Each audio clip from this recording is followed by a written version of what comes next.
Hey guys, and welcome back to my channel. If you're new, I'm Neek Lynn, and this is the place where braiders turn to learn braided hairstyles, develop tenacious hustle, and flourish in hope. In today's video, we are going to be doing some jumbo knotless puzzle part box braids, okay?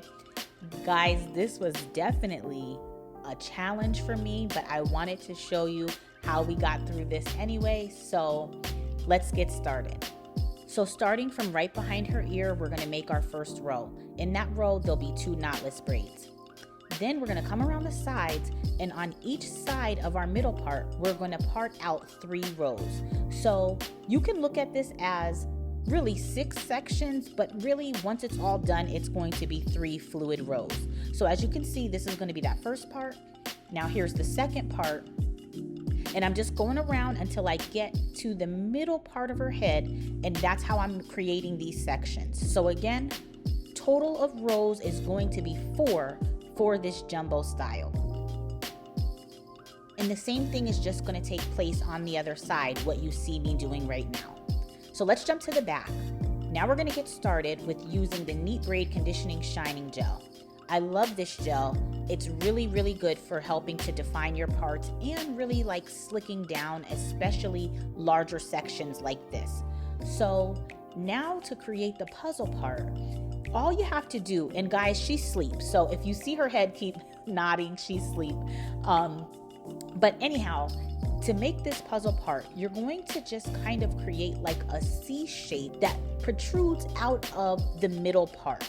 So it's your middle part and then a little bit of a C shape, and that's going to help you to create that puzzle piece part. One thing about doing knotless braids at this size is that you're really going to have to take time to mold that section down. So you really want to, comb that section thoroughly so that you can have the hair molded to where you want it to go. And once you have it molded, then go ahead and split it in 3 diagonal sections. That's really going to help that braid have a nice flat base. So you can see here that I'm still using my comb, making sure that everything is going to fall exactly where I want it. Okay, and then I'm just going ahead and adding in my pieces of hair. And if you really want to see how to do a knotless in multiple ways, check out this video right here. I'll leave the link to it in the upper right hand corner.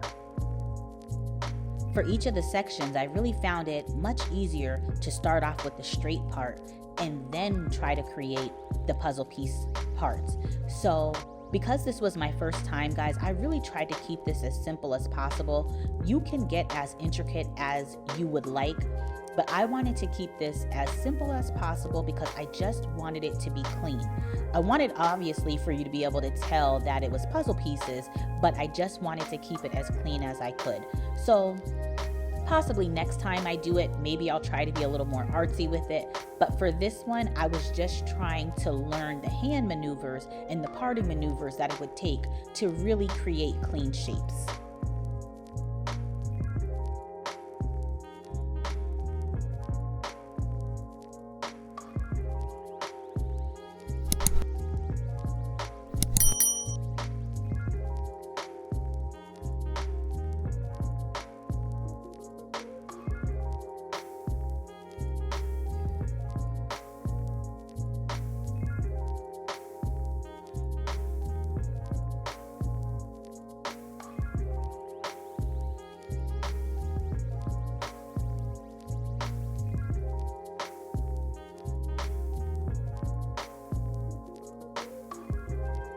If you've been watching my videos for some time now, you would probably know that I truly am a fan of pre-parting. So the fact that I was able to set these sections up in the beginning really helped me to just focus on creating the puzzle shapes versus, trying to part out my row, then work on a puzzle piece, then go back, trying to part out another row. For me, it just makes things a little bit too complicated. So I like to work on one thing at a time, at least when it comes to hair. Now, everything else in my life, that's another story. But when it comes to hair, I do like to compartmentalize what it is that I'm working on. So if I'm working on parting my rows, then I want to be working on parting my rows. You know, if I'm working on parting a particular shape, I just want to be able to focus on that. While I'm working on the braid, I like to just work on the braid. So I really do try to work clean and work neat. I find that it does actually enhance the final look of my styles.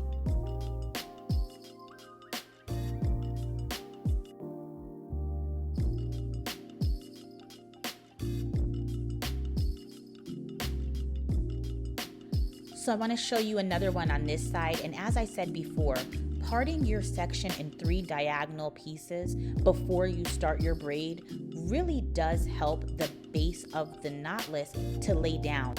And not only that, I was asked a question, how do you get your knotless braids tighter? And I think that having those 3 defined sections before starting your knotless braid, it really helps you to get the grip that you need in order to have that nice tight base.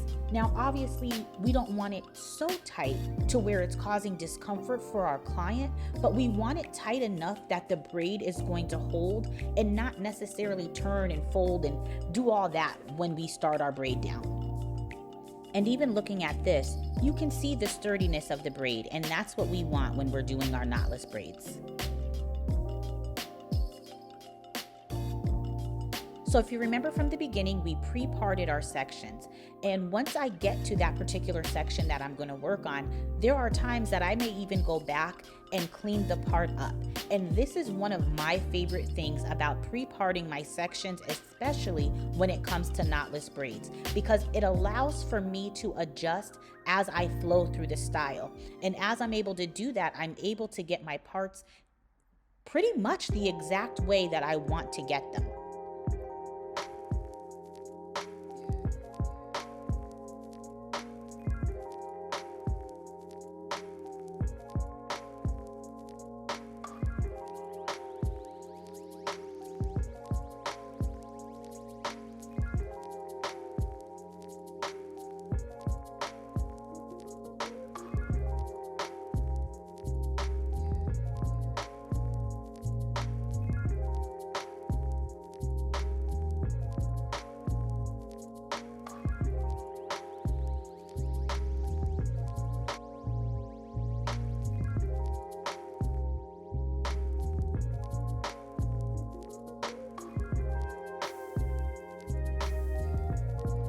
So now that we're getting to the top, I do want to get a little bit more intricate with the parting, because this is the part that people are going to see, and especially, like, think about it when you take your pictures and things like that. So once I got to this part, I really just started to experiment with how can I make these puzzle pieces look even more like puzzle pieces. So all I'm doing right now, guys, is I'm just finding my way with the comb. I'm doing some dips, I'm doing some C's. In other words, I'm just trying to make sure that the puzzle pieces is puzzling, okay?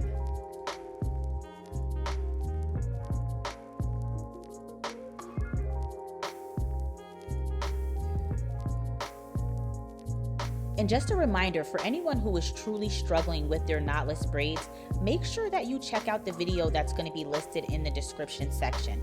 In that video, I go through 5 different ways, 5 different braiding techniques of how you can achieve your knotless braids. So there is a technique for everyone. Make sure you check that out. So now on to the top. This was definitely my favorite part of the style, even though it was the most challenging. The puzzle pieces, they began shaping rather nicely, and it really started to tie the whole style together.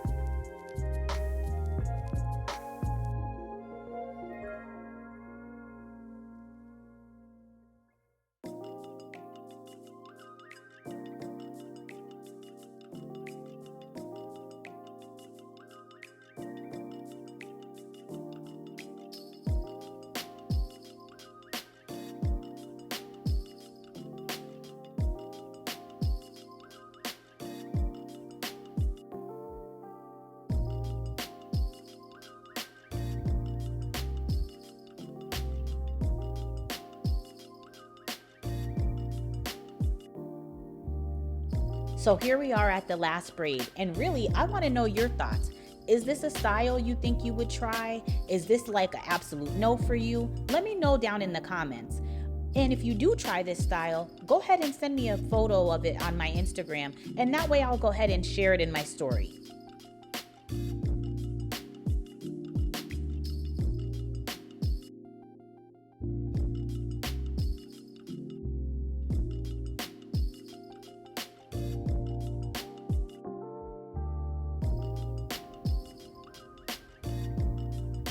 So now it's time to get into the finishing touches. I'm using the Magic Finger Shine and Jam setting mousse.